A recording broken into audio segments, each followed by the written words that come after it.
Fungicide is to peanut fields what vowels are to the English language. Without it, disease control isn't complete. Provosol fungicide from BASF is the missing piece you need to finish off disease. Always read and follow label directions. We're back. The 30th Orlando International Fringe Spader Festival will take place May 18th to the 31st in Lock Haven Park, and digitally June 4th through the 18th through a new program called DigiFringe. Enjoy performances from artists all around the world. Ticket prices range from free to $12 and are available online at orlandofringe.org or at the box office. Fridays at 9 a.m., WOCA and the Early Learning Coalitions of Marion County will share information on the coalition, what it does, voluntary pre-kindergarten, and more. Roseanne Fricks, Chief Executive Officer, and Elizabeth Yola, Chief Program Officer, will be guests. A bright future starts with preparation now. Knowledge is power, and good beginnings equal great endings. We all benefit from the greatness, so be sure to tune in each Friday at 9 a.m. for early learning right here on The Source. Well, the new year is upon us, and now... Hi, I'm Lori. Hi, I'm Vanessa. We are the American Moms. Join us Monday through Friday, 10:30 to 11 a.m. on WOCA Radio, 96.3 FM, and 1370 AM, The Source. So that wasn't so bad, was it? See, you're going to like radio. It's a lot of fun.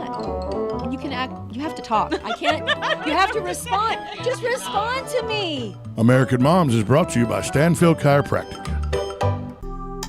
Career Source, Citrus, Levy, Marion brings together business and community partners, economic development leaders, and educational providers to connect employers with qualified skilled talent and job seekers with employment and career development opportunities. Tune in the first Wednesday of each month at 9:30 to Career Source, Citrus, Levy, Marion, and learn how they can help you. Now you did it. Are you completely insane? He's back. He, who must not be named, the man, the myth, the only guy in Ocala to eat his own weight in fried pickles. Twice. Now, you asked for it. Sorta. Live and in person, it's Tom Schmitz. Welcome back as we wrap up hour number 2. Coming up in hour number 3, Police Chief of Ocala, Mike Balkin, is in the building, and then American Moms at 10:30. The Florida legislature, as you know, approved legal sports betting and the gambling deal that it struck with the Seminole tribe.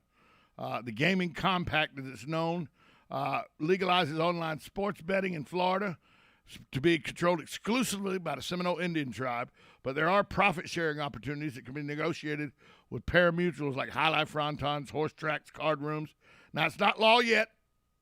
The compact still must be okayed by the Department of Interior to make sure it fits within the Indian gambling laws.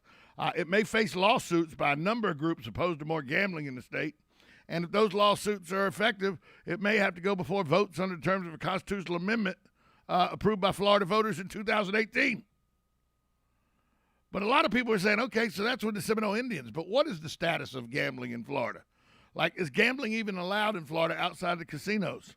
And the answer to that is some of it. Florida defines gambling as playing or engaging in any card game or game of chance at any place by any device for money or anything another thing of value. Most forms of gambling are prohibited, but there are specific exemptions. The Florida lottery is an example of one of those exemptions. What forms of gambling are currently legal in Florida? They allow pari-mutuel gambling on horse races, card rooms licensed by the state, casino gambling on lands belonging to Native American tribes, state-run lotteries, and interstate games such as Powerball are allowed. Pari-mutuel gambling, people want to know what that is. That's a gambling system where all bets are put together in a pool, and the house takes a cut. The final payout isn't determined until the betting is closed and payoff odds are calculated.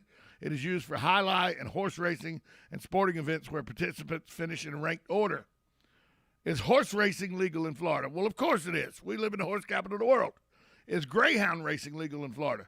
Not anymore. As of January 1st of this year, with a referendum that was passed in 2018, that sport has been banned, and good riddance. Believe me, good riddance. A card room. What is a card room? You hear about that, the Ocala, Gainesville poker room, the Oxford card room. That's a licensed pari-mutuel facility where Florida allows games of poker and, oddly, games like dominoes to be played for money. The state does not consider this casino gambling according to statutes because the participants play against each other instead of against the house. Card rooms can be found at tribal casinos and racetracks. Several are informal racetracks where greyhounds were raced before the practice was banned. Others are in former high-life frontons. Some prestigious poker tournaments are held here in Florida alongside regular cash games. However, online poker is not permitted. And when I mean prestigious, the World Series of Poker stops with a couple stops in Florida. The World Poker Tour does some stops in Florida. The Heartland Poker Tour does some stops in Florida. Card Player Magazine Poker Tour does stops in Florida. So a lot of poker opportunities. Are slot machines illegal? Because you see with the shutdown of the internet cafes, people want to know if they're legal. Slot machines are legal at tribal casinos and pari-mutuels only in Broward and Miami-Dade counties. Not only are slot machines illegal everywhere else, you're not even permitted to own one or even part of one under Florida statute law. Here's a big question. People want to know, is my Friday night poker game with my buddies illegal?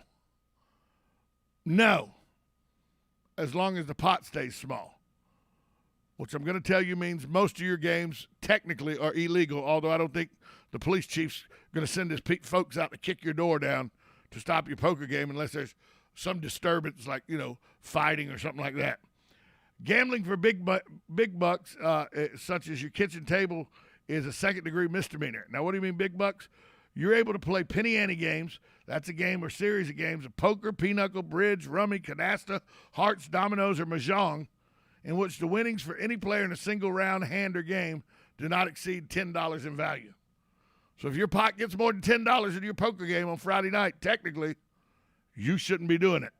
Also, the person running the game cannot charge for it. The game must be held in a home owned or rented by one of the players or the common recreational area of a college dormitory or a public-owned center. Is my church bingo game legal? Well, yeah, with a boatload of restrictions. Of like who can do it, where they can do it, how the game is played, and even what the cards look like. Florida permits bingo games where you pay to play and win a prize, but they must be held by charitable, nonprofit, or veterans organizations engaged in charitable, civic, community, benevolent, religious, or scholastic works or similar endeavors. Also, all proceeds after business expenses must be donated to the endeavors listed above. Raffles are also legal with a lot of the same restrictions. What is the legal age of gambling in Florida? Well, casino games is 21. Lottery games are 18 for lottery games, plus poker, bingo, and pari-mutuel betting, such as horse racing and jai-alai. Can you bet on the Super Bowl in Florida? Not right now. You can't legally. It's a second-degree misdemeanor to bet on any trial or contest of skill, speed, or power of endurance of a human or beast. It's even worse to be the person taking the bets. That's a third-degree felony.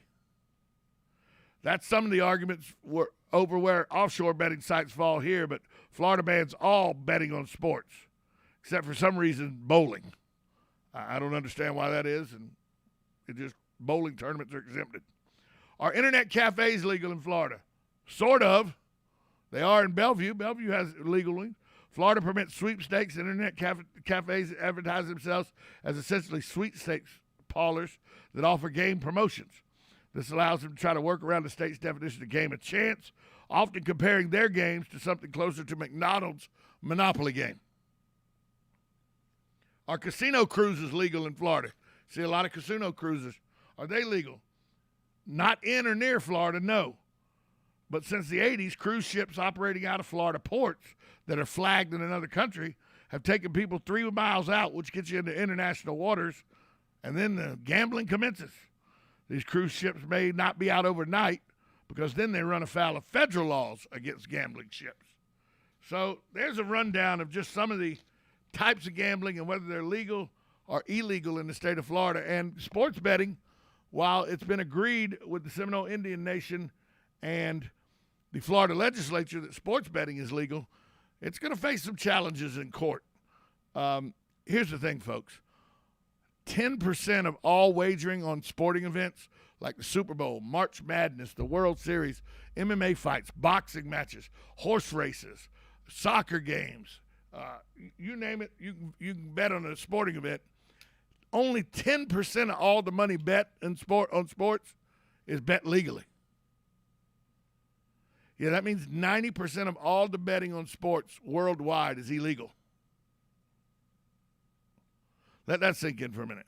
And Florida's trying to tap into that. Seminole Indian Nation's trying to tap into it, doing it legally, and then generating money.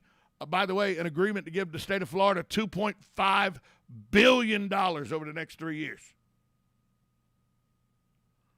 So there's just some facts about gambling in Florida and whether it's legal or not. And remember, your poker game is legal, or your canasta game, or your pinochle game, your bridge, your gin. All those are legal as long as you don't win more than $10 per hand. So if you got a $1, $2 no-limit hold'em game at your house, you're probably violating the law, just so you know. Coming up next, Chief Mike Balkin of the Ocala Police. He is here in the green room. He'll be on the radio next with us right here on 1370 AM, 96.3 FM. This is WOCA, The Source.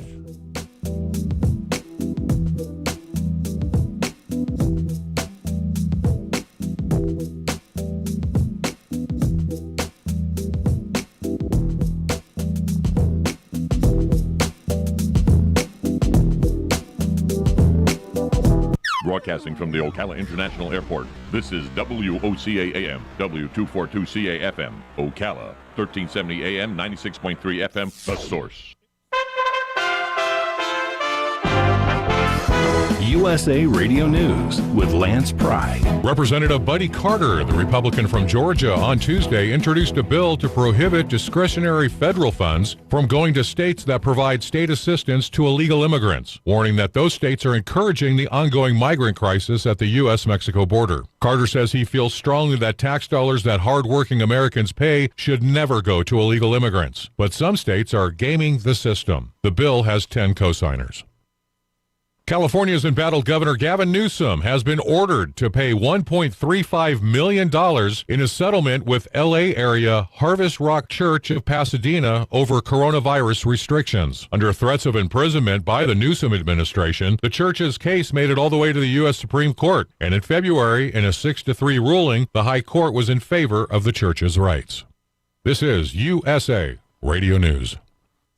Deb's constipation with belly pain, discomfort, and bloating kept giving her grief. She talked to her doctor to get some relief. Turns out Deb had irritable bowel syndrome with constipation, or IBS-C, which was a start. Saying yes to Linzess helped her do her part.